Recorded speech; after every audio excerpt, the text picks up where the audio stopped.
Let me go on to tell about what's going on here. All right. This part of our rockeries. The rockeries, we recycle some of these things that we've used that we don't use anymore. So we did cut this this car that we're using when we're working here, and then we took off the actual tires, and then we used this as our flower basket. We didn't show them close, so we put some flowers in. Yeah, we've put some flowers in there uh, as part of recycling and regeneration. Yeah, and we got a baobab tree. They're off season now, sort of shading their leaves, but they are they will thrive at some point. That's the baobab tree there. If you come across here, I'll show you. If you come across here, what you're trying to dig here is it's a fire pit, but it's quite small. It's quite small. With social distancing, we got to expand, go this way a little bit, and go that way a little bit to allow social distancing. And then you can make your fire here. Then we built some terraces for people can sit um, and see the sunrise and sunset and whatever. But across here, so we will try and expand this so that it allows space and social distancing. But when you come over here, this is an outdoor sitting area where you can sit and have your meal, and also you have a pizza come just next to you. See the chef cooking. You can see the chef cooking there, and within the next week or the next 2 days, we are going to try and put some slabs here for for this part of the construction. And we'll put a roof as well. By the end of the week, we'll have a roof here. So that's our pizza oven. So we have a pizza oven here. It's all insulated inside. There is insulation foil just to keep the heat inside. And these are what we call clay bricks. They are different from these ones. These are ordinary um, wanke bricks, which are local. The local bricks, and these are not local. They're clay bricks. Just a few of them to sort of keep the heat in. And this is where we keep our logs in. And then this is a grill. There's a grill. Then here we put in gas stove here, and this is another grill again. That's a serving table. Yeah, so that's how it looks like. And then we can show them part of the decoration that's coming up in there. We could put on some fairy lights in there, and then here I will when you can zoom up here. I don't know if you can have a look. I'll show you what's here. Okay, this that we did take this area. You can come in, cameraman. I'll show you. This is our plan is to have a swimming pool here. Uh, to be honest, we've run out of money. We haven't got money to build this swimming pool, but we've done part of it, of the digging, and we've dug it. We haven't got. It does cost quite a lot to do a swimming pool, but we've also learned. We've made mistakes. We've dug it almost 2 meters this side. That's the deep end. That's you can see me how we just show you. This is this is a deep end. We've dug this by hand, manually by hand, no machines. So that's quite an amazing job to do, and it's extraordinary. Yeah. So we we do thank the local community. It's all dug by the local community by hand, no machinery, no digger, nothing. But we made a mistake. We shouldn't build swimming pools in rural areas that are 2 meters deep because people probably might can't swim, and we would have to have a lifeguard looking after the place. So we're gonna have to fill up this place again to make it at least about a meter or so that we don't have accidents. People that can't swim jumping in here. So in future, but we're putting this on hold. We're not doing the swimming pool. It's too costly and we can't afford it. So we just do what we can afford, and we can just leave it until to a certain point when we have a little bit of money, and then we take it on. And but our clients would understand that we at least we have tried. Um, we we can give them the outside showers for them, and I'll come and show you the outside showers that we have. Um, that we help on that. Okay. This one, this is pavilion, it's meeting area. Yeah, this is the central part of the village complex. So after a day out, game drives, Victoria Falls, water rafting, um, patch diving, and all sorts. You come here, you rest, you give you refreshments. You can have a glass of wine, whatever you want to have. So this is done here, and we have gardens as well. These are the accommodations. So the accommodations going is like a semicircle kind of approach. But our main plan or our thinking is to have gardens that are sort of therapeutic, you know, and we want to try and prove that we can have gardens here that can make people relax. And this is part of the plan. It's the dry season and it's hard to keep them green. Its water is tight here. It's a scarce commodity to have water here. So you can see for yourself. So this is a mating season. You can see this guinea fowl on its own. That's a male. So it's been chased out from the other one because they're all after the hens, and it's the mating season for guinea fowl. So it's exciting times. We're going to have eggs in the next month or so. So we can tell by the behavior of these guinea fowls. We've looked after them for a while, and we know what's happening. We're going to have eggs very soon. And the beauty about this is we've created a safe haven for other for nature to thrive here. We've got birds that are coming in for water, and we feel water around. So we've got water points around for wildlife. And let's show you the accommodation.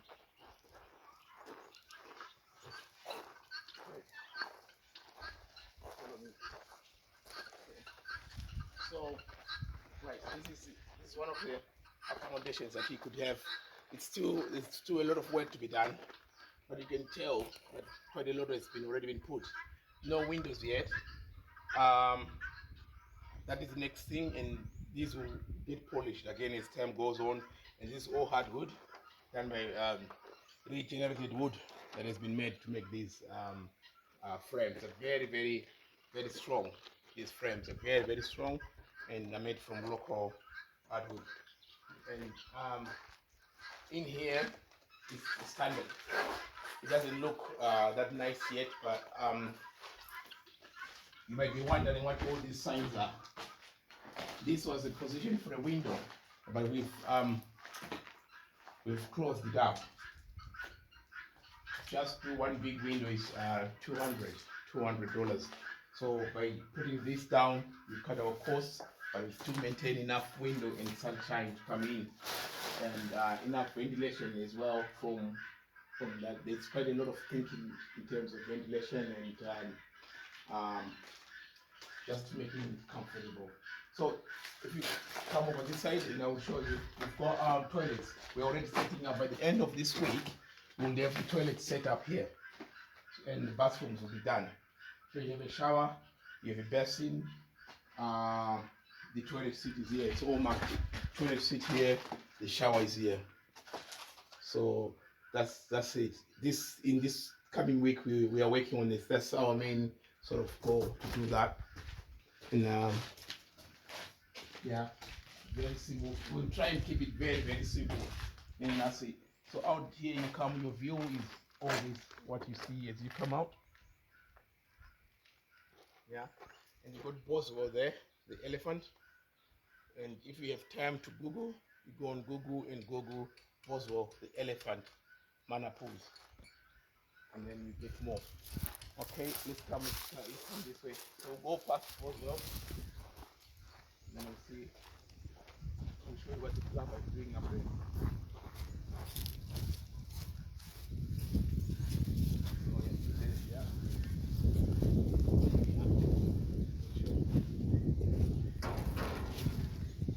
So here is Boswell. This is the most celebrated elephant actually in the entire world, and it's still alive. It's a good time to be alive.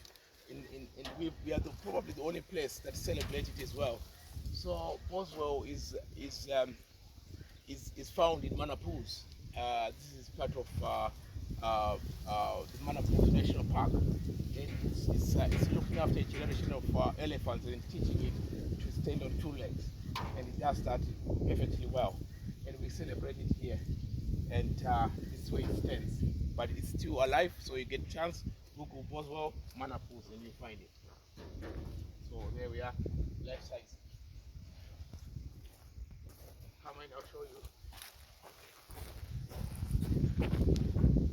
So you can see that everybody is quite busy doing what they are. We are creating a village, what we call the next generation of African villages that create employment and also stand out to create microeconomies that are self-dependent on themselves. So here is people living with nature in harmony, and we have this kind of setup here. So you can see that's a round hut, right different to this one. Some people prefer a round hut, some people prefer this. Let's go and see this one first.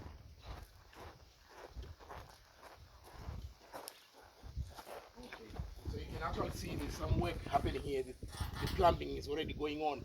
So you've got plumbing, copper wires, copper pipes going in, and there you have the plumber.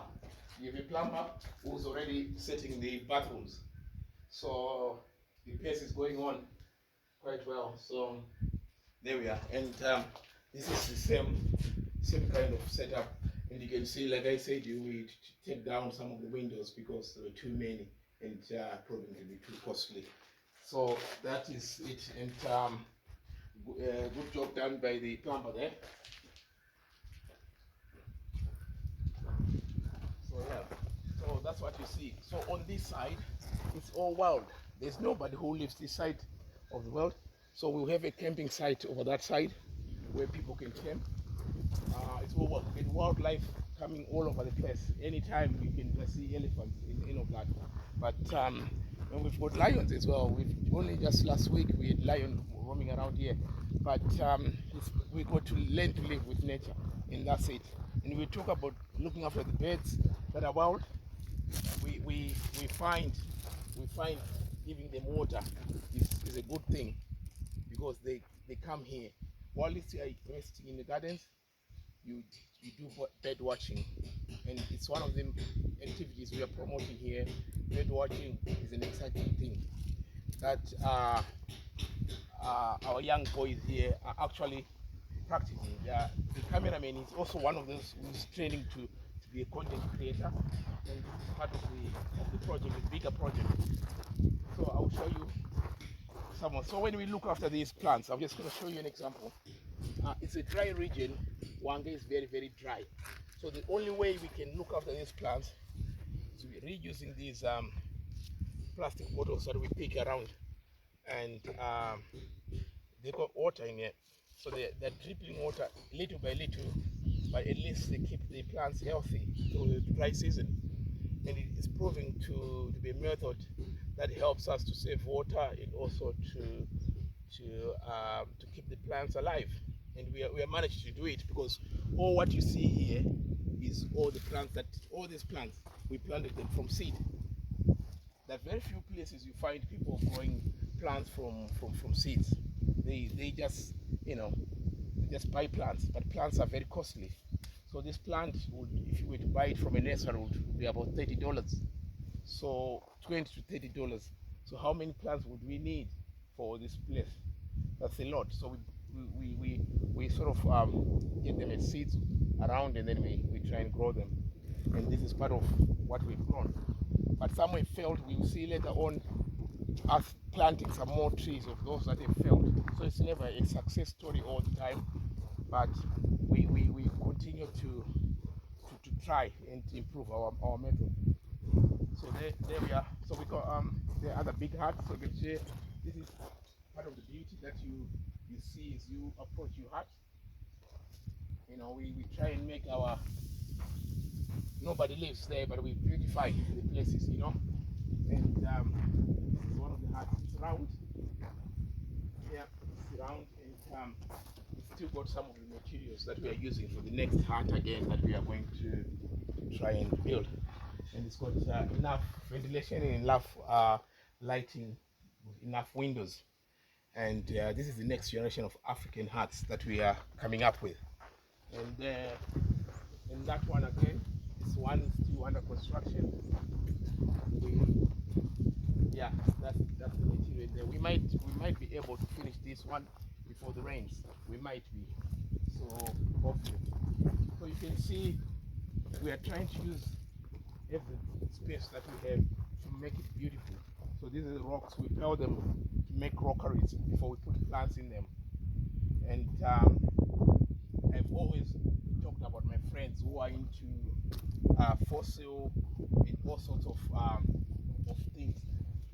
The place will interest you instead of only just coming to do your game drives and all that. You could actually question yourself, why do these rocks have holes? Why do these rocks have holes? Yeah, they look like they've got eyes, or like they've got, if you look at them, all of them have got